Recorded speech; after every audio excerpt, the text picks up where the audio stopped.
ये कहानी शुरू होती है उसी दिन जब क्रिकेटर युजवेंद्र चहल और उनकी पत्नी धनश्री वर्मा के तलाक की खबर सामने आई। इसी दिन एक और दिलचस्प घटना घटी। धनश्री वर्मा का एक नया गाना रिलीज हुआ। यह गाना महज एक म्यूजिक वीडियो नहीं था, बल्कि इसमें एक खास संदेश छिपा हुआ था। इस गाने की कहानी एक ऐसी महिला के इर्द गिर्द घूमती है जिसकी शादी एक शख्स से होती है, लेकिन शादी के बाद वह आदमी उसे धोखा देने लगता है। गाने में दिखाया जाता है कि कैसे वह शख्स किसी और लड़की के साथ रिश्ता बनाता है, अपनी पत्नी पर हाथ उठाता है और यहां तक कि उसके सिर को शीशे में दे मारता है। गाने की लिरिक्स भी कम चौंकाने वाली नहीं है। शुरुआत होती है एक दर्दनाक लाइन से, जख्मों को जहर के पानी से धोना देखा। यह लाइन खुद में बहुत कुछ कहती है। जरा सोचिए, कोई जख्म पहले से ही दुखदाई हो और उसे जहर से धो दिया जाए तो वह कभी नहीं भर पाएगा। यह दर्द जिंदगी भर का बन जाएगा।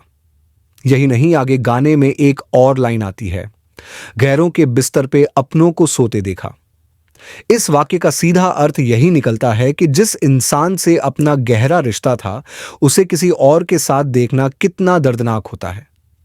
लेकिन जो चीज सबसे ज्यादा ध्यान खींचने वाली थी, वह थी युजवेंद्र चहल की टी शर्ट। कोर्ट से बाहर निकलते समय चहल ने एक खास टी शर्ट पहनी थी जिस पर लिखा था, be your own sugar daddy. यह वाक्य कई सवाल खड़े करता है। शुगर डैडी शब्द आमतौर पर उन महिलाओं के लिए इस्तेमाल किया जाता है जो महज पैसों के लिए रिश्ते बनाती हैं। तो क्या यह किसी खास इशारे की ओर संकेत कर रहा था? क्या चहल यह कहना चाह रहे थे कि उन्होंने अपने रिश्ते में खुद को इस्तेमाल होते हुए महसूस किया? इस पूरे घटनाक्रम में सबसे चौंकाने वाली बात यह थी कि धनश्री वर्मा का गाना तलाक के ठीक उसी दिन रिलीज हुआ। अब यह इत्तेफाक था या कोई पहले से सोची समझी रणनीति, ये तो वही जाने। लेकिन सवाल यह भी है कि उन्होंने इस गाने के जरिए दुनिया को क्या बताने की कोशिश की? क्या यह उनके निजी जीवन की सच्चाई थी या केवल एक संयोग?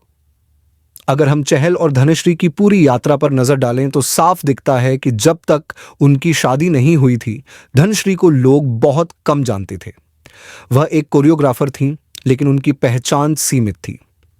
चहल से शादी के बाद उनकी लोकप्रियता बढ़ी, बड़े सिंगर्स के साथ उनके डांस वीडियो आए और उन्होंने सोशल मीडिया पर भी अच्छा खासा नाम कमाया। दूसरी ओर चहल पहले से ही एक स्टार क्रिकेटर थे। वह भारतीय टीम के अहम खिलाड़ी थे और आज भी हैं। हाल ही में आईपीएल में उन्हें 18 करोड़ रुपए में खरीदा गया है, जिससे उनकी स्टार वैल्यू और भी बढ़ गई है।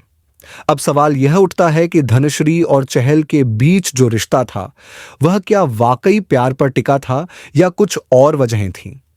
और अगर सिर्फ पैसों का मामला होता तो धनश्री इतनी जल्दी तलाक के लिए कम रकम पर क्यों राजी हो गईं? आमतौर पर जब सेलिब्रिटीज का तलाक होता है तो भारी भरकम गुजारा भत्ता मांगा जाता है, लेकिन यहां मामला थोड़ा अलग दिखा। सबसे बड़ी बात यह है कि यह तलाक चुपचाप नहीं हुआ। धनश्री ने अपने गाने से एक कहानी सुनाई और चहल ने अपनी टी शर्ट के जरिए एक जवाब दिया। दोनों ही अपनी बात खुलकर नहीं कह रहे, लेकिन जो संकेत दिए जा रहे हैं वे बहुत कुछ कह जाते हैं।